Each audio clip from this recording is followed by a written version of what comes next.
நம்ம லைஃப்பில் வந்து நம்ம நிறைய பேரை சந்திச்சிருப்போம். யாரோ பாதியில் வருவா, யாரோ பாதியில் போவா. சில பேர் நம்மளுக்கு நல்ல பாசத்தையும் அன்பையும் கொடுத்துட்டு போவாங்க. சில பேர் நம்மளுக்கு வெறுப்பையும் கோபத்தையும் அவமானத்தையும் அசிங்கத்தையும் கொடுத்துட்டு போவாங்க. ஏமாற்றத்தை கொடுத்துட்டு போவாங்க.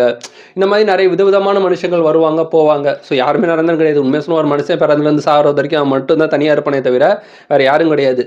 ஆனால் அது போக சில மனுஷங்க வந்து நம்ம லைஃப்பில் வர்றது வந்து ஒரு பிளெஸ்ஸிங் வந்து சொல்லலாம். சில மனுஷங்க நம்ம லைஃப்பில் வர்றது ஒரு லெசன், ஒரு பாடம் வந்து சொல்லலாம்.